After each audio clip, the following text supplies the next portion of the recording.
على النبي الرحيم أعوذ بالله من الشيطان الرجيم بسم الله الرحمن الرحيم الحمد لله رب العالمين والصلاة والسلام على أشرف الأنبياء والمرسلين سيدنا ونبينا وشفيع ذنوبنا ومولانا مولى الثقلين ذات الحسنين أبي القاسم محمد اللهم صل على محمد وعلى آل محمد وعلى آل الطيبين الطاهرين المعصومين المظلومين ولعنة الله على أعدائهم أجمعين من يومنا هذا إلى قيام يوم الدين.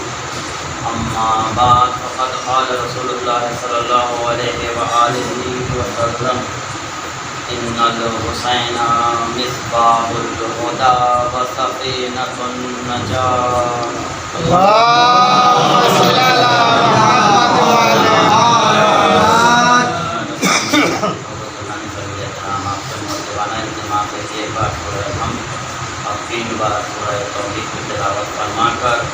سید حسن عسکری صاحب مرحوم مقبول، سید محمد عسکری صاحب مرحوم مقبول، مولانا سید صاحب نبی صاحب مرحوم مقبول و جملہ مومنین والمؤمنات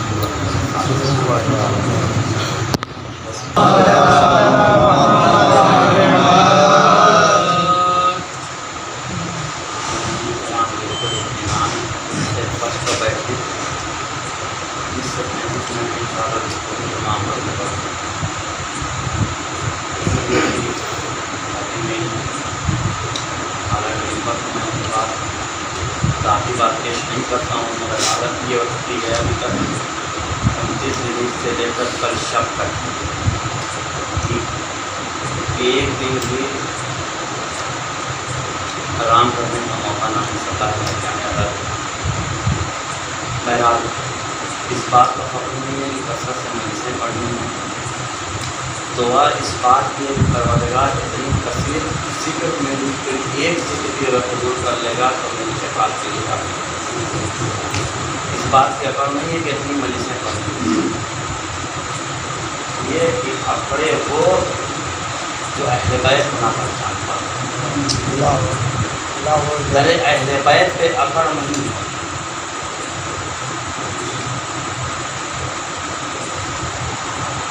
اور یہ تو ستارے نے ثابت کر دیا کہ در اہل بیت کا ٹانا ہے. ستارے زہرا نے ثابت کر دیا کہ در اہل بیت پر آنا ہے. تو ان کے ساری کے ساتھ آؤ گے تو صبح قیامت تک جہاں در کا تذکرہ ہوگا وہاں ستارے محمد وعلى محمد. یہ غیر امید کے گفتگو شروع کر رہا ہوں. عزاداری جذبات کا نام نہیں ہے. عزاداری جذبات کا نام نہیں ہے. جون صاحب مسکرا رہے ہیں کہ سن چکے ہیں. یہ سوال کرنے پر ماننا محمد وعلى محمد. 2 دن سے سن رہے ہیں لہٰذا مسکرانے کہاں رکھتے ہیں.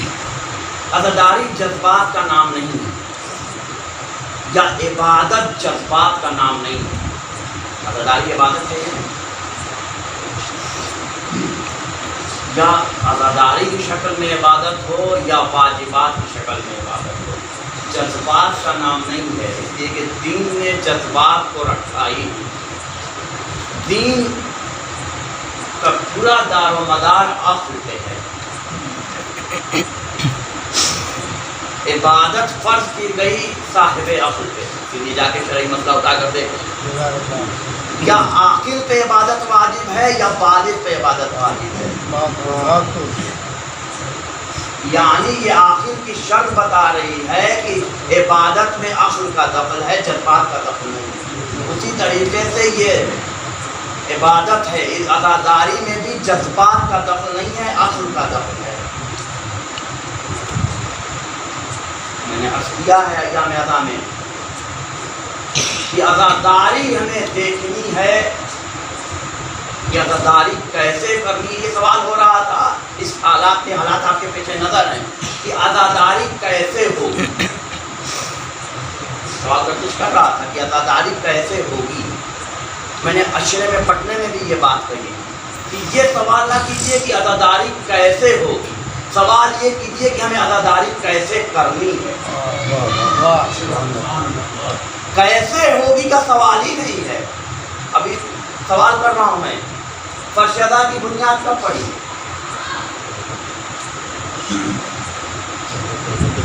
ساتھ رہیے گا، یہ آواز میری ساتھ نہیں دے رہی ہے تو کچھ منزل تک جائے گا معاملہ. جہاں میں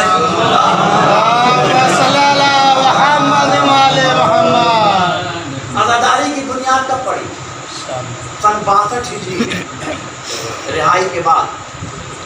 جب اہل حرم کو رہائی ملی ہے تو سب سے پہلی فرش ادا جو بچھی شام کے دربار میں ثانیہ زہرا نے بچھائی. بنیاد وہاں سے پڑی نا.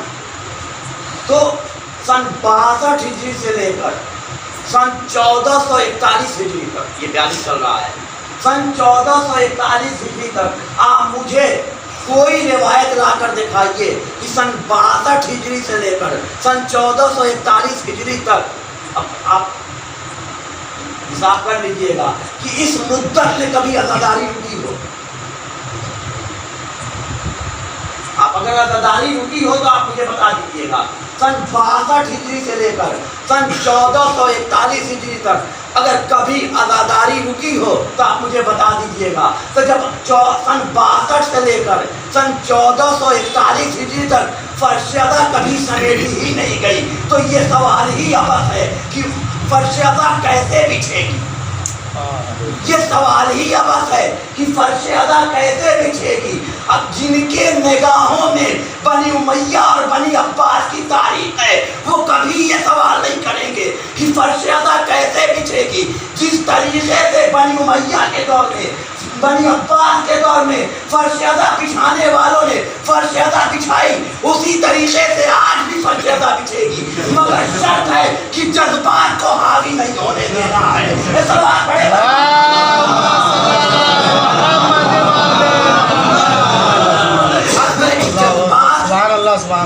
جذبات سے کام نہیں لینا ہے، عقل سے کام لینا ہے.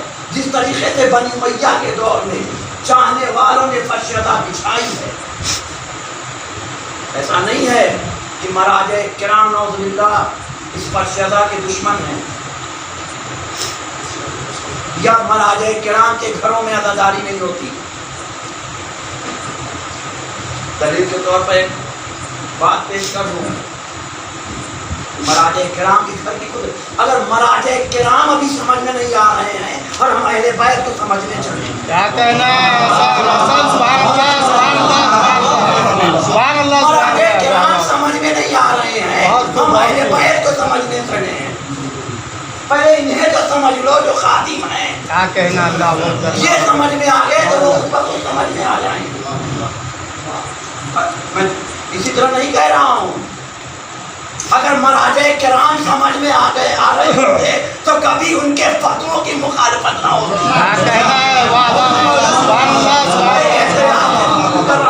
بہت احتیاط سے گفتگو کر رہا ہوں، مگر مجھے پتا ہے کہ زنگیزور میں پڑھ رہا ہوں، اسی لیے یہ بات میں نے چھیڑی بھی ہے کہ اگر مراجع کرام سمجھ میں آ رہے ہوتے تو کبھی مراجع کرام پر انگلیاں نہ اٹھائیں. کیا کہنا ہے؟ واہ واہ واہ. یہ مراجع کرام کی توہین کرنا بتا رہا ہے کہ ابھی مراجع کرام تک ہم نہیں پہنچے. دین جذبات کا نام نہیں ہے. اگر جذبات سے کام لینا ہے تو دین سے خارج ہو جائیے. میں نے دلیل دے دی کہ پوری عبادت کا دار و مدار آخر پہ ہے، جذبات پہ نہیں ہے. مراجع کرام اگر جلوسوں سے روک رہے ہیں اور ہم جلوس نکال رہے ہیں تو یہ جذبات ہے. کیا کہنا ہے؟ یہ جذبات ہے.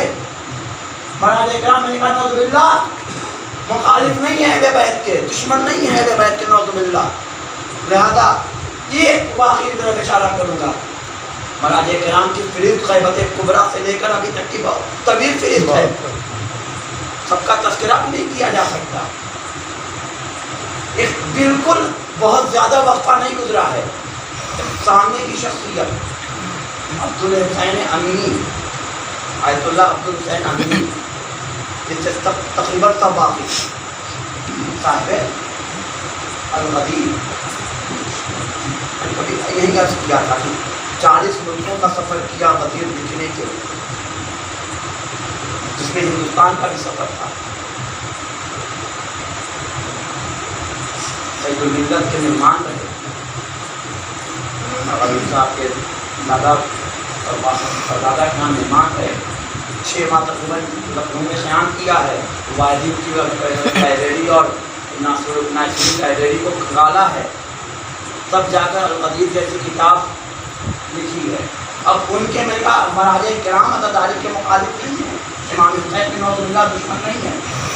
سنیے، دوران ایام نجف اشرف جب محرم کا چاند نمودار ہوتا تھا تو آیت اللہ امینی لباس میں نہیں ہوتے، لباس اتار دیا کرتے، اور جہاں بھی مجلس ہوتی تھی شرکت کرتے تھے۔ میں یہ اپنی مثال دے رہا ہوں، آیت اللہ ہے نا، حسین امینی آیت اللہ ہے، ہم جیسے طالبوں کی کوئی حیثیت نہیں ہے ان کے سامنے، ہمیں جہاں پڑھنا ہو ہم صرف وہاں شرکت کرتے ہیں، دوسری مجلسوں میں جانا اپنی توہین سمجھتے ہیں۔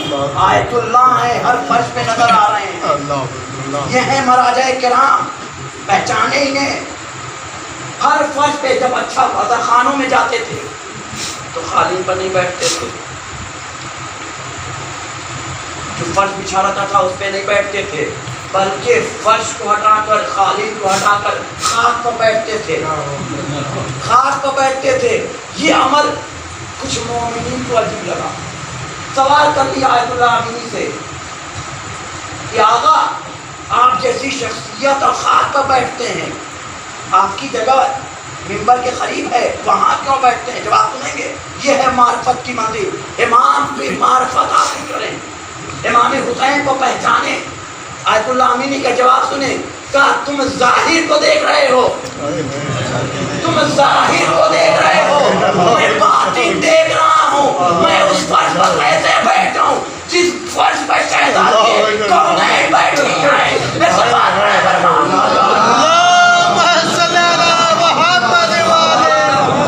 یہ ہے معرفت کی منزل، یہ ہے آیت اللہ۔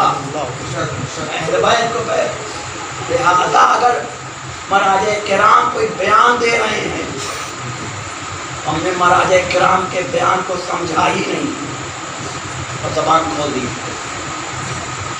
معرفت نہیں ہے۔ مراجع کے خلاف پڑھنے میں محمد اللہم صلی علی محمد وعلی محمد، اللہم صلی علی محمد وعلی محمد۔ مولانا روم جب مولا حسین کے تعارف میں قلم اٹھایا، مولانا روم نے کیا لکھا؟ مولانا روم فرماتے ہیں 40 قیامتیں اگر گزر جائیں، مولانا روم کے جملے ہیں، اللہم صلی علی محمد وعلی محمد۔ بالکل تیاری کا موقع بھی نہیں ملا۔ مولانا روم فرماتے ہیں کہ اگر کربلا کی مکمل تشریح کرنے بیٹھوں تو 100 قیامتیں گزر جائیں، مگر تشریح نامکمل رہ جائے۔ یہ مولانا روم کے جملے ہیں، اگر کربلا کی تشریح کرنے بیٹھوں تو 100 قیامتیں گزر جائیں مگر تشریح نامکمل رہ جائے۔ 100 قیامتیں گزر جانے کا کیا مطلب ہے؟ مولانا روم لکھ کے تو چلے گئے، 100 قیامتیں گزرنے کا کیا مطلب ہے؟ 100 زندگی، 100 قیامتیں گزرنے کا مطلب ہے 100 زندگی۔ یعنی مولانا روم بتانا چاہتے ہیں کہ اگر کسی کو 100 زندگی بھی عطا ہو تو مکمل وہ کربلا کی تشریح نہیں کر سکتا۔ تو جب 100 زندگی ملنے کے باوجود وہ کربلا کی تشریح نہیں کر سکتا تو چند مسئلے فقی کے کیا سمجھ میں آئیں گے؟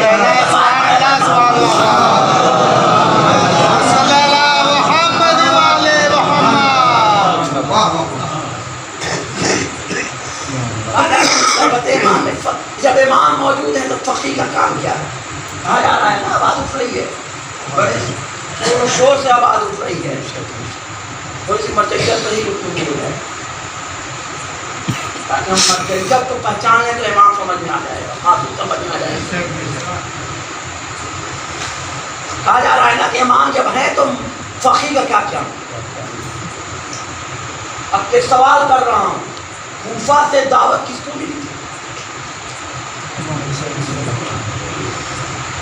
کوفے سے سب سے کم تعداد مانی جائے خط کی 18,000, تو کس کے پاس خط پہنچے تھے؟ مولا کے پاس. کوئی روایت اگر ہو تو مجھے دکھا دیجیے گا کہ جناب مسلم کے پاس خط آئے ہوں کہ آپ تشریف لائیے. خط تو امام کے پاس آ رہے تھے. 18,000 خط اگر مانا جائے سب سے کم تعداد, تو امام حسین کو خط پہنچے ہیں, اور اس میں بزرگ شخصیتیں بھی ہیں کوفے کی, ایسا نہیں ہے. سب نامعقول شخصیتیں تھیں, معقول شخصیتیں بھی, بزرگ شخصیتیں بھی تھی خط لکھنے والوں میں. تو جانا امام کو چاہیے تھا نا, امام کو بلایا جا رہا. آج کیا کہا جا رہا ہے, جب امام ہے موجود تو فقیہ کی کیا ضرورت ہے. کوفے سے دعوت کسے ملی تھی؟ امام کو ملی تھی. تو امام کو کوفے جانا چاہیے تھا. امام مکے کیوں چلے گئے؟ امام کو تو کوفے جانا چاہیے تھا. مولا آپ کوفے کیوں نہیں جا رہے ہیں, مکے کیوں جا رہے ہیں؟ آپ کو خط بھیج کر بلایا جا رہا ہے. عجب نہیں مولا حسین ایک تاریخ مرتب کر رہے ہوں, عجب نہیں مولا حسین ایک تاریخ مرتب کر رہے ہوں, حال کے آئینے میں مستقبل کا چہرہ دیکھ رہے ہوں کہ آنے والے وقت میں مرجعیت کی مخالفت ہوگی. آج میں تاریخ مرتب کر رہا ہوں کہ اپنی موجودگی میں اپنا سفیر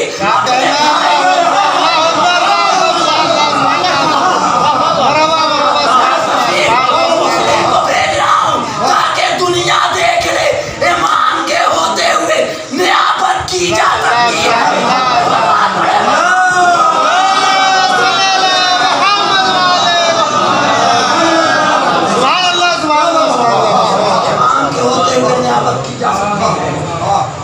وہاں تو امام ظاہری موجود ہیں, وہاں تو امام ظاہری موجود ہیں. جب ظاہر میں موجود ہوتے ہوئے نیابت ہو سکتی ہے تو پردہ خیر میں ہوتے ہوئے نیابت ہو سکتی ہے.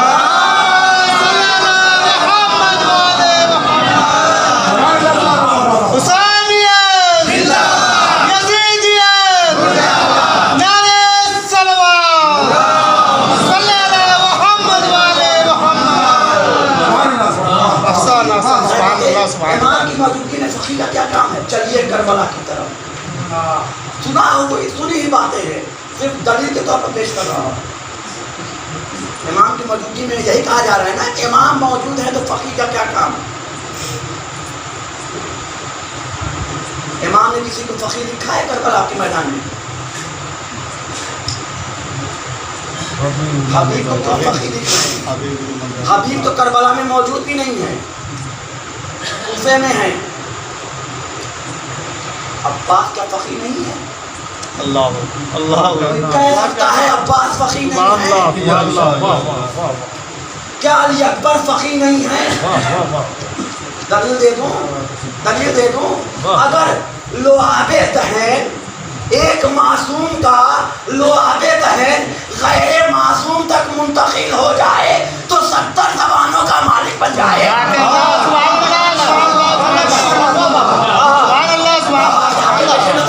پورا واقعہ آپ کے پیچھے نظر ہے, تفصیل میں نہیں جاؤں گا. اگر ایک معصوم کا لعاب دہن غیر معصوم تک منتقل ہو جائے تو وہ 70 زبانوں کا مالک بن جائے. تو جس عباس نے علی کی زبان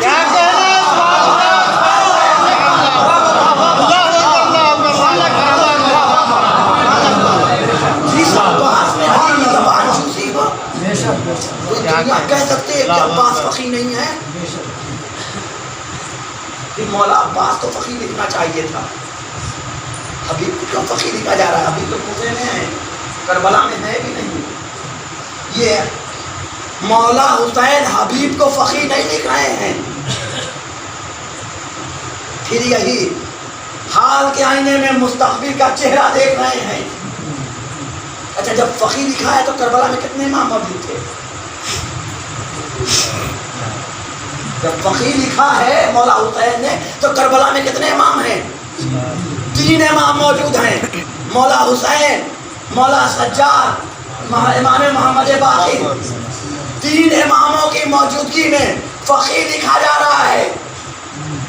کس کو؟ غیر معصوم کو. یہ امام فقی نہیں لکھ رہے ہیں، ایک تاریخ مرتب کر رہے ہیں کہ امام کی موجودگی میں بھی فقی ہو سکتا ہے. اب حبیب کا مقام پہچانے، اب حبیب کا مقام پہچان کے حبیب کو سلام کریں. حبیب اسے کہتے ہیں جسے 3 اماموں کی موجودگی میں فقی کہا جائے.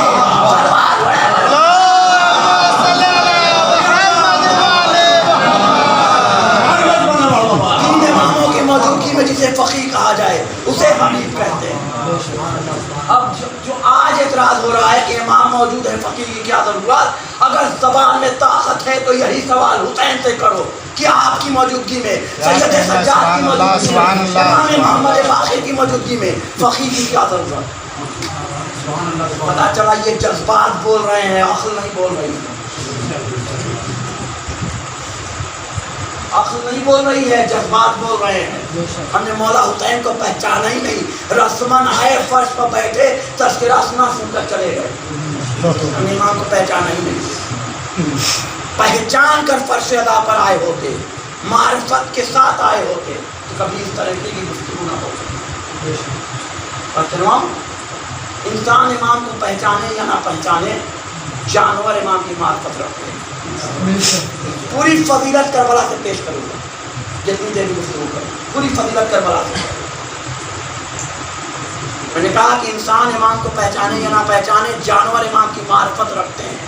آپ سنتے رہتے ہیں. ایام ادا بھی بالکل ابھی گزرا ہے. 2 محرم میں امام والد کربلا ہوئے، وسائل کی منزل نہیں ہے. 2 محرم کو والد کربلا ہوئے. چلتا ہوا سہوار رکا. جب امام کا رہوار رکا ہے، روایت کیا بتاتی ہے کہ 7 گھوڑے بدلے. امام نے 7 رہوار بدلے. اب سوال کر رہا ہوں، ملائیوں کے درمیان صاحبان عقل تشریف فرما ہے، صاحبان علم تشریف فرما ہے، علماء تشریف فرما ہے. ان کی موجودگی میں جسارت کر رہا ہوں. بعد میں یہ علماء بعد میں میری اصلاح فرماؤں گی. کیا امام کو نہیں پتا تھا کہ یہ بندے کربلا ہے؟ میں نے کہا انسانوں کو معرفت ہو یا نہ ہو، جانور کو معرفت ہے امام کی. سوال ہے کیا امام حسین کو پتا نہیں ہے کہ یہ زمین کربلا ہے؟ امام گھوڑے کا بدل ہے. جانور منزل پہچان رہا ہو، جو امام معصوم ہو اپنی منزل نہ پہچان رہا ہو. جو مدینے سے چلا ہو تو نانی کو خاک دے کر چلا ہو. جو 28 رجب کو چلا ہو تو نانی کو خاک دے کر چلا ہو، تو کیا کربلا پہنچ کر اسے اپنی منزل کا پتہ نہیں؟ یہ امام گھوڑے کا بدل رہے ہیں. سنتے رہتے ہیں نا. میں نے کہا ساری فضیلتیں کربلا سے پیش کروں گا. یہ امام گھوڑے نہیں بدل رہے تھے.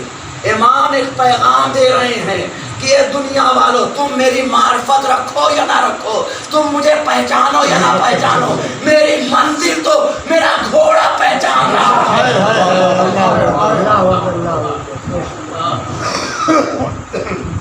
پہنچے پہنچنے کے بعد سب سے پہلا زمین کربلا خریدی مطلب اسے کربلا مطلب زمین کربلا کیوں خریدی؟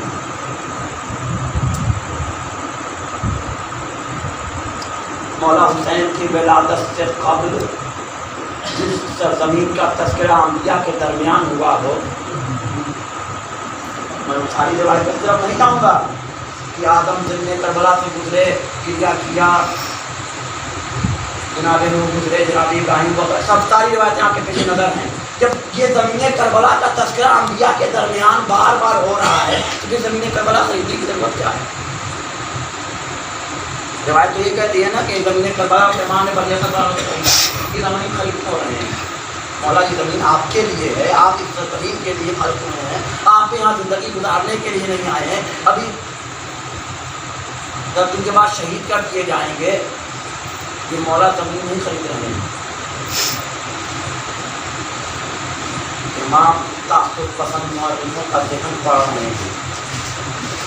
امام تعصب پسند مورخوں کا ذہن پڑھ رہے ہیں کہ تعصب پسند مورخ لکھے گا کہ یہ زمین بنی اسد والوں کی زمین تھی. حسین نے معاذ اللہ قبضہ کر لیا تھا. یزید بادشاہ نے اس زمین کو دلانے کے لیے حسین پر حملہ کیا تھا. مولا نے زمین کربلا خرید کے بتایا, مولا نے زمین کربلا خرید کے بتایا یہ زمین حسین کی ملکیت ہے.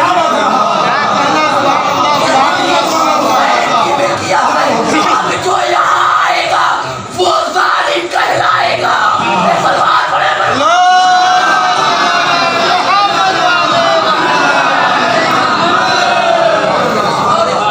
شرعی مسئلہ سن لیجئے تاکہ بالکل بات واضح ہو جائے کہ زمین کربلا کیوں بنی. شرعی مسئلہ کیا ہے؟ فقہ جعفریہ کا غصبی زمین پہ نہ نماز جائز نہ دفن جائز. غصبی زمین پر نہ نماز جائز نہ دفن کرنا جائز. امام نے زمین کربلا خرید کے بتایا یہ حسین کی ملکیت ہے. اب جو یہاں دفن ہوگا وہ غصبی دفن ہوگا.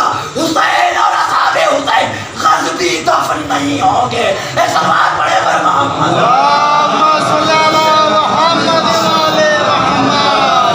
یہ حسین کی ملکیت ہے. یہ دوسرا پہلا قدم معرفت کرایا جانور نے. دوسری منزل زمین کربلا خریدی. تیسری منزل اور سے بات کرنے پر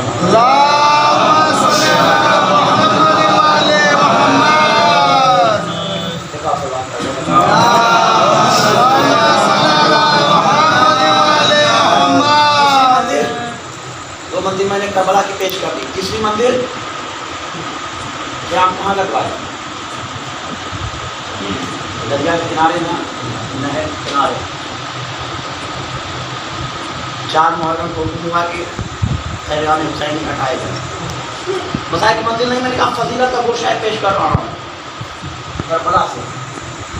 کیا مولا حسین کو نہیں پتا تھا کہ شان حسینی ہٹانا پڑے گا؟ معصوم ہے. کیا مولا حسین کو معلوم نہیں تھا کہ 2 دنوں کے بعد یہ خیام ہٹانے پڑیں گے؟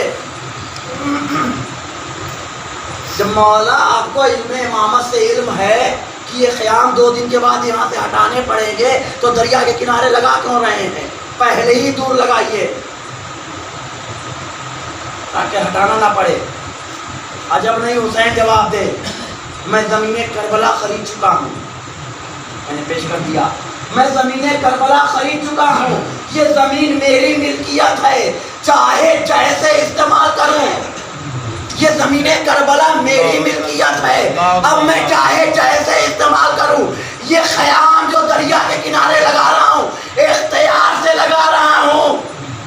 یہ خیام جو دریا کے کنارے لگا رہا ہوں اپنے اختیار سے لگا رہا ہوں. اور ہٹا اس لیے رہا ہوں تاکہ تعصب پسند یہ نہ لکھنے پائے کہ جنگ پانی کے لیے ہوئی ہے.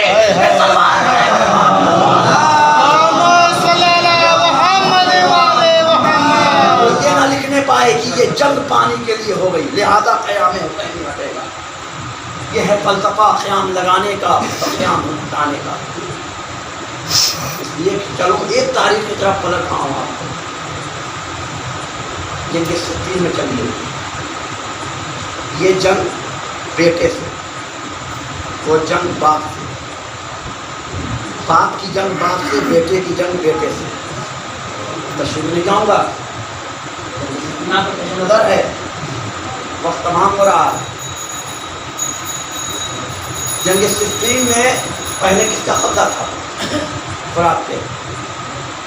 تاریخ آ کے پیش نظر ہے امیر شام کا. پہلی اور آخری جنگ ہے مولا کائنات کے ساتھ امام حسین نے کی ہے. جنگ صفین میں جنگ کے لیے گئے ہیں, فرات پہ قبضہ کیا ہے. جب فرات پہ قبضہ ہو گیا تو ادھر بھنکر مچ گئی, ختم ہو گیا. علی کے لشکر نے دریا پہ قبضہ کر لیا. اب تو ہم پیاس سے ہی مر جائیں گے. یہ شام کا جواب سنیں گے. دشمن ہے، تعریف وہی ہے کہ دشمن کرتا ہوا نظر آئے. فضیلت وہی ہے، فضیلت وہی ہے جس کا اقرار دشمن کرے. کیا کہنا، سبحان اللہ سبحان اللہ سبحان اللہ. کیا کہتا ہے معاویہ کا جواب سنیں گے. معاویہ کہتا ہے اپنے سپاہیوں کے درمیان، کیا تو نے علی کو ہمارے جیسا سمجھ رکھا ہے؟ کیا علی کو تو نے ہمارے جیسا سمجھ رکھا ہے؟ ارے معاویہ نے واضح کر دیا معصوم اور ہے، خیر معصوم.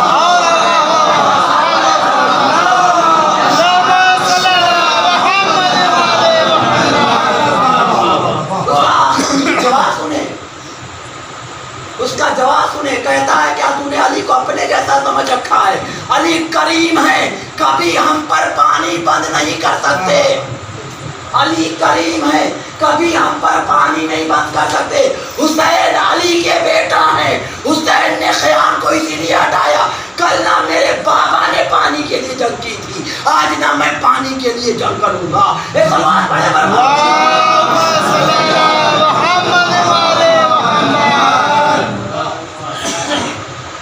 آخری منزل کربلا کی طرف تھی. ان کا کربلا سے ہی فضیلت پیش کروں گا. پہچانے امام کو، امام کا تعارف ثانیہ زہرا نے کرایا ہے. ہم سنتے رہتے ہیں، ابھی شام غریبہ گزری، وہاں سے فضیلت کا گوشہ ختم ہوا. جب سارے خیمے جل چکے، ایک خیمہ بچا تھا. ثانیہ زہرا داخل ہوئی، بیٹے کو جگایا. مسائل کی منزل نہیں ہے، فضیلت کا گوشہ دے رہا ہوں. بیٹا تمہیں مانگے وقت ہو، مسئلہ بیان کرو. سر پہ ردا نہیں ہے، خیمے میں آگ لگ چکی ہے، جب تک خیمے میں مر جائیں یا باہر نکلیں. جان کا اماں جان کا بچانا والی. اب سوال ہے، کیا ثانیہ زہرا مسئلہ نہیں جانتی تھی؟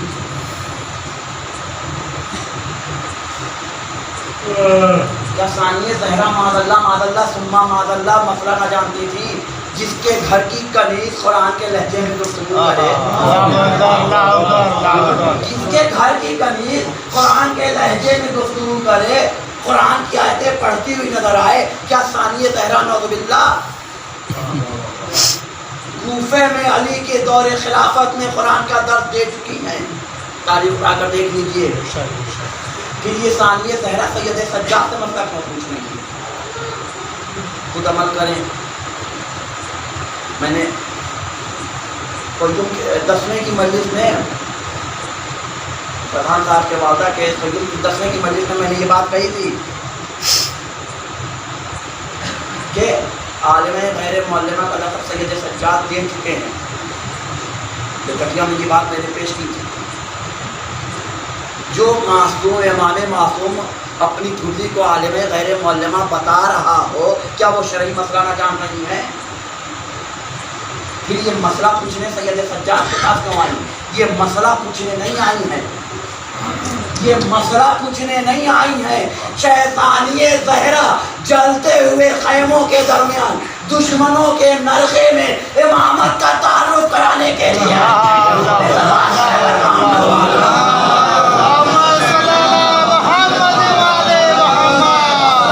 نہیں آئی ہے، امامت کا تعارف کرانے کے لیے آئی ہے. اب ایک جملہ مکمل کر دوں، غدیر کو کربلا سے ملا کر تاریخ مکمل کر رہا ہوں. یا رسول اللہ، 1.25 لاکھ حاجیوں کے درمیان امامت کا تعارف کرانا اور ہے، جلتے ہوئے خیموں کے درمیان امامت کا تعارف کرانا اور ہے.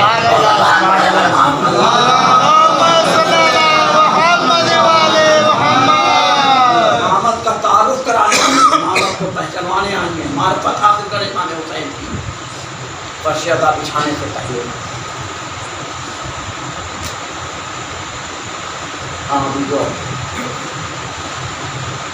مسلسل ہم مسجد عبادت تمام ہوا.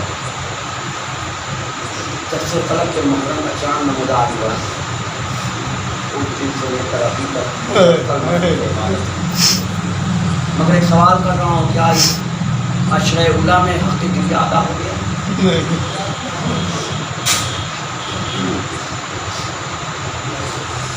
کیا ویسی تعزیت پیش کر لی جیسے شہزادی کر رہے ہیں تو تعزیت پیش کرنی چاہیے. ہاں جی تو ابھی آپ نے مرثیے مہمان کی اور میں کربلا کے مرثیہ چاہتا ہوں کہ مسائل کو مختصر کر جب کوئی نہ بچا.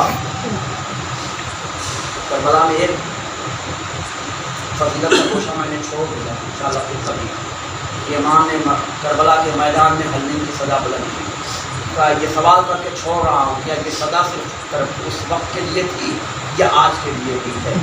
یہ سوال چھوڑ رہا ہوں پھر کبھی.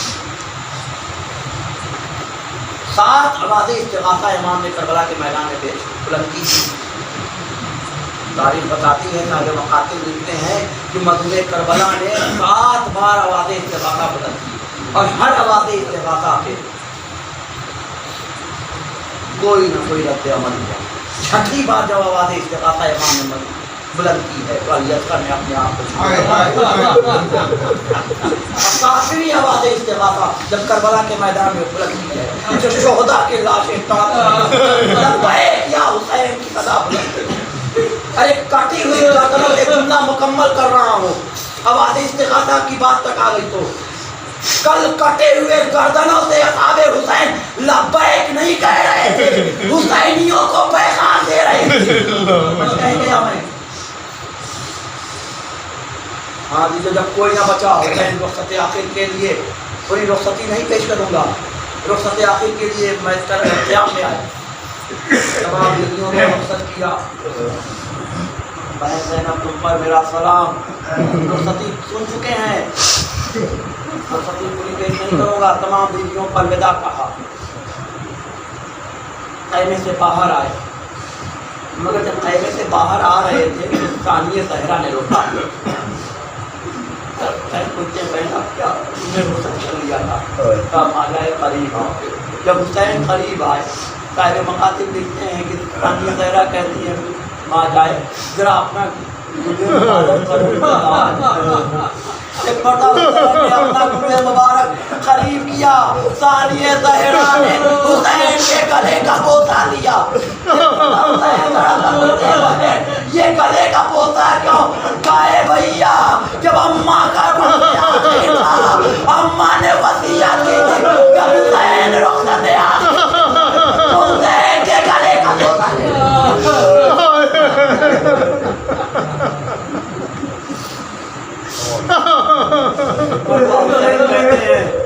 حسین کہتے ہیں بہن ذرا اپنے بازو سے رضا کو. زہرا نے رضا ہٹائی. حسین نے زینب کے بازو کا بوسہ لیا. زینب تڑپ گئی بھیا میرے بازو کا بوسہ کیوں کہے بھائی اماں کا وقت آخر تھا. اماں نے کہا جب وقت آخر آنا میری طرف سے زینب کے بازو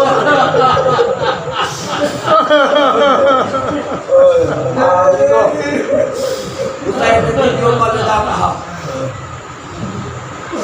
باہر آئے, دائیں دیکھا بائیں دیکھا. ایک مرتبہ آواز دی طرف رخ کر کے بھیا کیا اپنے آقا کو سپار کرنے. ایک مرتبہ ہم شکل پیغمبر علی اکبر کو آواز دی بیٹا کیا اپنے بابا کو رخصت کرنے نہ آگے.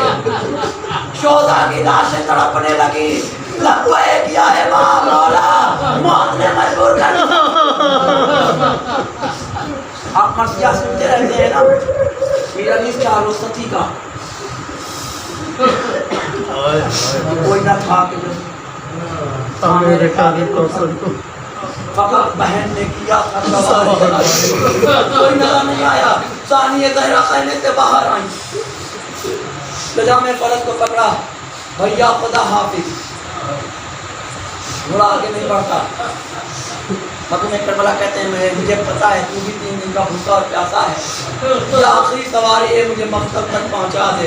اب حسین تجھ پہ سوار ہونے نہ آئے گا. ایک مرتبہ میں نے کہا جانور بھی حسین کی معرفت رکھتے تھے. ایک مرتبہ آپ نے اشارہ کیا سوموں کی طرف مولا میری کیا مجال کہ میں آپ کو مقتل تک نہ لے کر جاؤں. مولا میرے سموں سے سکینہ حسین اترے, جلتی ہوئی زمین پر لیٹے, سکینہ کو اے بیٹی خدا حافظ. کہتے ہیں صاحبان اولاد تشریف فرما ہے, خدا اولادوں کو سلامت رکھے. حکمت حسین کہتے ہیں بیٹی جاؤ خیمے میں جاؤ, آج سے یتیموں کی طرح جینا سیکھو. آل محمد کے گھرانے کی بچی تھی. حکمت حسین بابا یتیم کسے کہتے ہیں؟ حسین کیا جواب دے؟ مجھے سکینہ نے کہا بابا یتیم کسے کہتے ہیں؟ حسین کیا جواب دے؟ ایک جملہ کا بیٹی جب رخسار ہو پتہ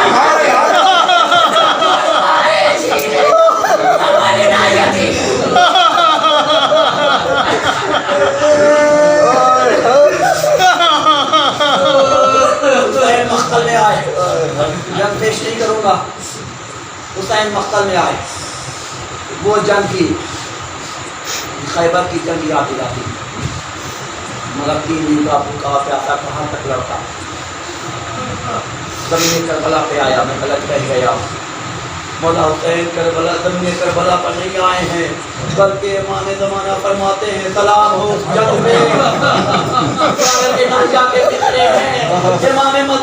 امام زمانہ کہتے ہیں سلام ہو اس جنگ پہ جس کا لاشا نہ زمین کربلا پہ تھا بلکہ تیروں پہ ملا. خدا لعنت کرے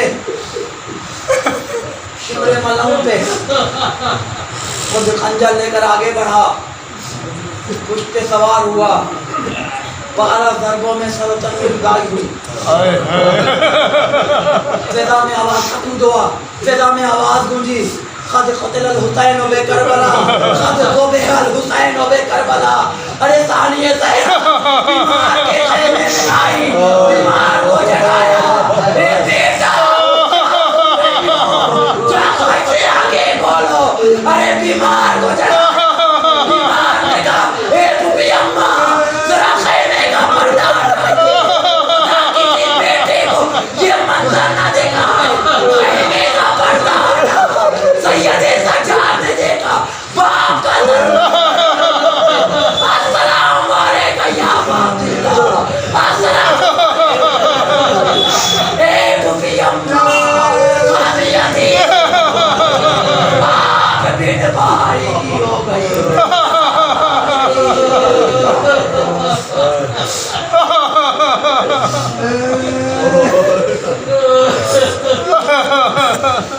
اِنَّا لِلَّهِ وَإِنَّا إِلَيْهِ رَاجِعُونَ.